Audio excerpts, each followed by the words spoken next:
전능한 자라 하시더라, 이렇게 말씀을 합니다. 처음부터 세상 끝날까지 세상을 주관하시고 역사를 주관하시는 분이 하나님이시라는 겁니다. 마치 지금 이 세상을 쥐고 있는 자는 로마의 시저 같지만 모든 세상이 주님의 손에 있다, 이것을 보여주는 겁니다. 그리고 요한계시록 마지막 부분에 가서 다시 한번 주님은 속히 오실 것을 언급을 합니다. 요한계시록 22장 7절 말씀을 보면, 보라, 내가 속히 오리니 이 두루마리의 예언의 말씀을 지키는 자는 복이 있으리라 하더라, 이렇게 말씀을 하심으로 주님의 백성들이 주님 다시 오실 날을 준비하도록 이렇게 하시고요. 또 계속해서 요한계시록 22장 20절 말씀을 보면, 이것들을 증언하시니가 이르시되 내가 진실로 속히 오리라 하시거늘 아멘, 주 예수여 오시옵소서, 이렇게 다시 강조를 합니다. 주님이 속히 오신다, 다시 오신다, 반드시 오신다, 속히 오신다. 인간들은 오늘 주어진 우리의 모든 삶이 하나님과 아무런 관계가 없는 것처럼 자기 생각대로 막 자기가 원하는 대로 살아가지만, 세상을 주관하시는 하나님은 마침내 그 모든 우리의 삶에 대해서 평가를 하시고 심판을 하시기도 하신다, 이것을 우리가 볼 수 있는 거죠. 우리가 주일 오후 예배 때 계속해서 살펴보는 이 선지자 요엘, 이 요엘서를 통해서 선지자 요엘은 여호와의 날을 선포를 하고 있습니다. 여호와의 날, 우리가 이 말씀을 오늘 다시 그날에 일어날 일에 대해서 오늘 본문에서 말씀하는 그 부분을 좀 살펴보면서 우리의 옷깃을 여미는 이런 은혜가 있기를 원합니다. 첫 번째로 우리는 오늘 본문에서 긴박하게 다가오는 심판의 날을 보게 됩니다. 긴박하게 다가오는 심판의 날이다. 우리 오늘 본문 14절 15절을 같이 한번 읽어보도록 하겠습니다. 같이 봅니다. 시작. 사람이 많으며 심판의 골짜기에 사람이 많으며 심판의 골짜기에 여호와의 날이 가까우미로다. 해와 달이 캄캄하며 별들이 그 빛을 거두도다. 여기 보면 사람이 많으며 이렇게 반복해서 표현하는데요, 이 표현은 단순히 사람들의 숫자가 많다, 이것을 가리키는 표현뿐만 아니라 큰 혼란, 그러니까 소리치는 아우성이 있을 것이다, 이것을 보여주는 표현이에요. 사람이 많으며 이 단어 자체가, 히브리어 단어 자체가 어떤 소동이 일어나는 것, 큰 혼란이 있는 것을 보여주는 단어예요. 심판의 골짜기로 많은 무리가 큰 소리, 아우성을 치면서 올라오는 혼란을 보여줍니다. 우리가 앞부분에서 이미 보았던 것이 뭐냐면, 악을 행하는 자들은 더욱 악해져서 악을 행하되 하나님을 대항해서 몰려 올라온다, 이것을 우리가 이미 앞부분에서 봤어요. 악을 행하는 자들은 계속 악을 행하고 더 악해진다. 그래서 하나님을 대항해서 악을 행하죠. 우리는 시편 2편 1절 2절을 통해서 이런 모습을 보는데요, 어찌하여 이방 나라들이 분노하며 민족들이 헛된 일을 꾸미는가. 세상의 군왕들이 나서며 관원들이 서로 꾀하여 여호와와 그의 기름 부음 받은 자를 대적하며. 우리가 잘 아는 표현이죠. 바로 이 모습을 말합니다. 바로 이 모습, 선지자 요엘이 보는 이 모습이죠. 이방 나라들이 분노하며 하나님을 대적하면서 소리를 지르고 결국 심판의 골짜기로 몰려오는 모습. 그런데 우리가 좀 더 주목하고 싶은 표현은 뭐냐면, 여호와의 날이 가까우미로다, 이런 표현입니다. 여호와의 날이 가까우미로다. 여기 가깝다는 이 단어는요, 시간적으로 뿐만 아니라 공간적으로 눈앞에 탁 다가온 긴박한 상황을 보여주는 그런 단어예요. 여호와의 날이 가깝다. 시공적으로요. 시간 공간적으로 하나님의 날이 이 선지자의 눈앞에 딱 다가온 것처럼 그렇게 보이는 거예요.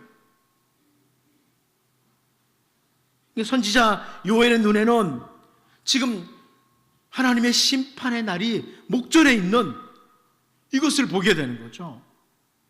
세례요한도 마태복음 3장 7절에서 이런 표현을 했습니다. 요한이 많은 바리새인들과 사두개인들이 세례 베푸는 데로 오는 것을 보고 이르되 독사의 자식들아 누가 너희를 가르쳐 임박한 진노를 피하라 하더냐. 임박한 진노. 사실 여러분, 이 자세는 우리가 가져야 될 자세예요. 임박했다. 아주 긴박한 상태. 여호와의 날이 긴박한 상태다. 주님 오실 날이 긴박한 상태다. 이 의식을 우리가 가져야 되는 거죠. 다시 오실 주님, 그 여호와의 날이 우리 눈앞에 지금 펼쳐지고 있다. 이런 자세예요. 바울 사도는 로마서 8장 18절에서 우리가 잘 아는 고백을 합니다. 생각하건대 현재의 고난은 장차 우리에게 나타날 영광과 비교할 수 없도다. 복음을 전하면서 바울이 많은 고난을 당합니다. 그런데 그 감옥에도 갇히기도 하고 매를 맞기도 하고 복음 전하는 그것으로 고난을 당하면서 바울이 불평하는 것이 아니라 나타날 영광이 바로 앞에 있다고. 나타날 영광이 바로 눈앞에 있다. 눈앞에 펼쳐지는 그 주님 나라의 영광을 바라보니까 고난에 임하는 자세가 다른 거예요. 다른 겁니다. 여러분, 때로는 그리스도 안에서 말씀을 따라 진리 안에서 올곧게 걸어가려고 하다 보면 힘들 때가 있습니다. 그때요, 눈앞에 다가오는 하늘 영광을 바라볼 수 있기를 바랍니다. 이걸 바라보면, 아주 임박한 그 하늘 영광을 바라보면 오늘의 고난을 넉넉히 이기는 거죠. 선지자 요엘이 긴박하게 다가오는 심판의 날을 보면서, 선포하고 있는 것을 보면서 우리도 오늘 하루하루를, 우리에게 주어진 삶을 살아갈 때 심판의 날 혹은 영광스러운 그 날이 바로 우리 눈앞에 있다는 것을 바라보고 살아가는 이런 주님의 백성들의 은혜의 모습이 우리의 모두에게 있기를 원합니다. 두 번째는요, 구별되는 날이라는 겁니다. 주님이 오시는 그날은 구별되는 날이다. 오늘 16절을 같이 한번 읽어보도록 하겠습니다. 16절을 봅니다. 시작. 여호와께서 시온에서 부르짖고 예루살렘에서 목소리를 내시리니 하늘과 땅이 진동하리로다. 그러나 여호와께서 그의 백성의 피난처 이스라엘 자손의 산성이 되시리로다. 아멘. 여호와의 날에 하나님의 심판의 목소리가 시온에서 그리고 예루살렘에서 벼락과 같은 큰 소리로 주어진다, 이런 의미예요. 부르짖는다, 목소리를 낸다, 이것은 마치 그 벼락 치듯이 강력한 소리를 내시는 하나님의 목소리를 보여주는 거예요. 시온을, 예루살렘을 공격의 목표로 삼고 살던 자들에게는요, 하늘에서 들리는 이 벼락 같은 소리, 큰 공포를 갖게 하는 소리를 듣는 날이 될 거라는 겁니다. 여호와의 날이. 그런데 그날에 하나님의 자녀들에게 있어서는 하나님께서 친히 그 백성의 피난처가 될 것이다. 그들의 산성이 될 것이다. 그들의 영원한 거처가 될 것이다. 이렇게 설명하는 겁니다. 여호와의 날, 그 마지막 날은 이렇게 구별되는 거예요. 주님이 다시 오시는 그날에는요, 확실히 구별된다. 마태복음 25장 31절 32절을 보면 인자가 자기 영광으로 모든 천사와 함께 올 때 자기 영광의 보좌에 앉으리니 모든 민족을 그 앞에 모으고 각각 구분하기를 목자가 양과 염소를 구분하는 것 같이 하여, 이렇게 설명합니다. 우리 잘 알고 있는 말씀이죠. 양과 염소를 구분하는 것처럼 우리 주님이 구분하신다는 거예요. 주님 다시 오시는 날에 분명히 구분하신다는 거예요.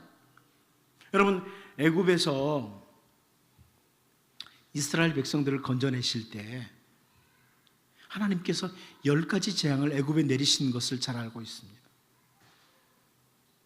근데 그 재앙을 내리시면서 애굽과 이스라엘을 구별하신 신뢰들이 몇 가지 있죠.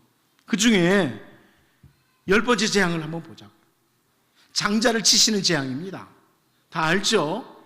애굽의 모든 장자를 치시는 재앙인데요. 그때 출애굽기 11장 7절 말씀을 보면 이렇게 말씀합니다. 그러나 이스라엘 자손에게는 사람에게나 짐승에게나 개 한 마리도 그 혀를 움직이지 아니하리니 여호와께서 애굽 사람과 이스라엘 사이를 구별하는 줄을 너희가 알리라 하셨나니. 한 가지입니다. 그 중에 한 가지. 그 밖에도 그 홍해를 앞에 두고 구름 기둥이 딱 구별하기도 하고 구별됐죠, 다. 이런 경험을 이스라엘 백성들이 했어요. 그래서 오늘 본문을 보면서 선지자의 요엘을 통해 주시는 이 말씀을 보면서 이방인에게는 벼락 같은 하나님의 목소리로 동시에 그 백성들에게는 피난처가 되시는 이 구별을 충분히 이해할 수가 있는 거죠. 이스라엘 백성들은 충분히 이해하는 거예요. 우리 주 예수님께서 마지막 날을 설명하시면서 마태복음 24장 40절 41절에서 그때 두 사람이 밭에 있음에 한 사람은 데려가고 한 사람은 버려둠을 당할 것이요 두 여자가 맷돌질을 하고 있음에 한 사람은 데려가고 한 사람은 버려둠을 당할 것이니라. 이렇게 말씀하셨습니다. 이 말씀은 우리들에게 그 구별되는 날이 반드시 있을 것이기에 깨어 있으라고 하시는 말씀입니다.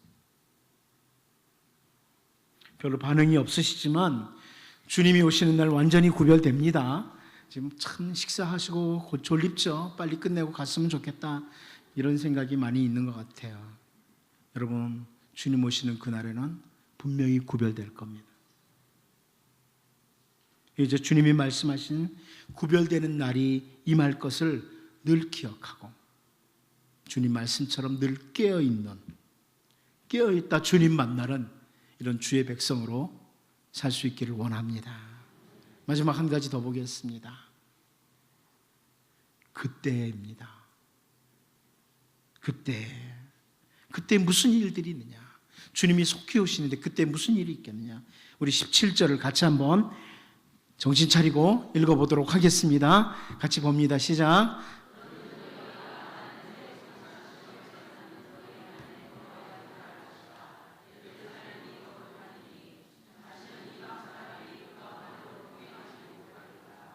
아멘. 그 심판의 날 주님의 백성들에게 하나님의 피난처가 되시는 그때에는 먼저 하나님을 알게 될 것이라고 말씀합니다. 하나님을 알게 될 것이다. 그때 하나님을 알게 된다. 이 알게 된다는 이 단어는 단순한 지적 인식을 말하는 게 아니에요. 단순히 지적으로 인식한다, 지적으로 알게 된다, 그걸 말씀하는 게 아닙니다. 선지자 이사야가 메시아의 날을 설명하면서 이사야 11장 9절에서 이렇게 설명합니다. 내 거룩한 산 모든 곳에서 해됨도 없고 상함도 없을 것이니 이는 물이 바다를 덮음같이 여호와를 아는 지식이 세상에 충만할 것임이니라. 하나님과의 깊은 영적인 교통을 통해서 하나님을 경험적으로 아는 신앙의 완성 단계를 가리키는 거예요. 그날에는 우리가 다 양과 같이 그릇 행하여 각기 제 길로 가던 그 죄가 얼마나 크고 얼마나 더러운 것인지를 더 분명하게 알게 될 거예요. 내가 예수님을 만나기 전에 지었던 그 모든 죄, 아니 내가 삶을 살아가면서 지은 죄가 얼마나 큰 죄인지, 얼마나 더러운 죄인지를 제대로 알 거예요. 지금은 여러분들이 다른 사람도 다 짓는 죄 졌는데 내가 다른 사람보다 덜 졌는데 난 그래도 깨끗하게 살려고 그랬거든, 이렇게 생각할지 모르지만 그날에는 먼저 나 같은 죄인이 이걸 알게 될 거예요. 더 깊이 알게 될 거예요. 그리고 그 사악한 죄에서 건짐을 받은 사실, 날 위해서 대신 죽으신 주 예수 그리스도의 십자가의 은혜가 얼마나 큰지, 주님, 내가 십자가 그렇게 말을 들었지만 십자가의 은혜가 이것이었군요. 이걸 아마 뼛속 깊숙이 알게 될 겁니다. 아주 분명하게 알게 되는 거예요. 그때 알게 될 것이다. 말로 형용할 수 없는 하나님의 사랑, 언제나 변함없는 헤세드의 사랑이 정말 어떤 것인지를 깊이 알게 될 겁니다. 그때. 전 사실 목회자로서 그날이 상당히 기다려집니다. 그때 되면 후회할 사람들 많을 거예요. 주님의 은혜가 이렇게 큰 줄 알았으면 그렇게 살지 말걸. 그래도 은혜에 걸맞게 살걸. 이렇게 될 거예요. 그리고 두 번째는 여기 예루살렘이 거룩하리니 다시는 이방 사람들이 그 가운데로 통행하지 못하리로다, 구별된 모임을 말하는 거예요. 이 요엘 선지자가 본 그때의 모습은 요한을 통해서 잘 설명되고 있어요. 요한계시록 21장 2절을 보면, 또 내가 보매 거룩한 성 새 예루살렘이 하나님께로부터 하늘에서 내려오니 그 준비한 것이 신부가 남편을 위하여 단장한 것 같더라. 거룩하게 구별된 예루살렘, 새 예루살렘의 모습을 신부가 남편을 위하여 단장한 것과 같다, 이렇게 설명을 합니다. 그리고 요한계시록 21장 27절 말씀을 보면, 무엇이든지 속된 것이나 가증한 일 또는 거짓말하는 자는 결코 그리로 들어가지 못하되 오직 어린 양의 생명책에 기록된 자들만 들어가리라, 이렇게 말씀을 합니다. 구별된 모임을 말하는 거죠. 어린 양의 생명책에 기록된 자만 들어갑니다. 다른 표현으로, 다른 이름으로는 구원의 길이 없다는 겁니다. 예수 그리스도 외에는 구원의 길이 없다는 거예요. 예수 그리스도를 믿고 의지하는 자, 그들만이 이 모임에 참여한다는 겁니다. 다른 길은 없다는 거예요. 오늘 우리는 하나님 나라는 이미 시작되었고 주님 오시는 그날에 완성될 것을 믿고 살아가는 사람들입니다. 그러므로 이미 시작된 하나님 나라 백성으로서 더욱 영적으로 깊은 교통 가운데 하나님을 더 깊이 알아가도록, 제가 아까 말씀드린 것처럼 주님 오시는 날 주님의 은혜가, 그 십자가의 은혜가 얼마나 큰 거였는지, 내 죄가 얼마나 사악했고 주님의 은혜가 얼마나 컸는지를 분명히 알게 될 거예요. 그런데 이미 시작된 하나님 나라 백성으로 살아가니까 오늘 우리의 삶에서 그 은혜를 깊이 인식할 수 있도록 기도하셔야 됩니다. 십자가 은혜를 깊이 알면 알수록 삶이 변해요. 그리고 우리의 모임은 우리 주님 오시는 날 완전히 구별된 모임이 될 것이지만, 이 땅에 사는 동안에 성도들의 모임은 좀 세상 사람들과 다른 모임, 불신자들과 다른 모임, 정말 예수 그리스도를 중심으로 모이는 성도다운 모임, 이것이 이루어질 수 있도록, 여러분이 전도회나 구역이나 어디 성도들 몇 명이 모일 때도 우리의 모임은 성도들의 모임이다, 정말 구별된 모임, 이걸 추구하는, 물론 그때 그날에 우리가 완전히 구별된 모임을 갖겠지만 이미 시작된 하나님 나라 백성에게 오늘 주어진 삶 속에서도 성도다운 모임으로 예수 그리스도를 중심으로, 다시 말해서 예수님이 머리예요. 우리의 모임 가운데 예수님이 계심을 알고 예수님 인도하심 따라서 그렇게 삶을 살아가는, 구별된 주의 백성으로 살아가는 이런 은혜가 있기를 원합니다. 같이 한번 기도하겠습니다. 우리 이 시간 기도할 때 하나님, 세상에 사는 동안에, 하루하루 사는 동안에 심판의 날, 그리고 영광스러운 날이 바로 긴박하게 임박한 것 바라보고 살아가는 자 되게 도와주십시오. 기도하고요. 주님이 구별하는 날, 주님이 말씀하신 대로 구별하는 날이 임하는 것을 기억하고 늘 깨어있는 주의 백성으로 살 수 있도록, 이미 시작된 하나님 나라 백성으로서 더 영적으로 깊은 하나님과의 교통, 그리고 예수 그리스도를 중심으로 우리의 모든 만남, 모임이 이루어지는 그런 내 삶이 되도록 이 시간 같이 한번 기도하도록 하겠습니다. 하나님, 우리 아버지, 시간 하나님 앞에 기도합니다.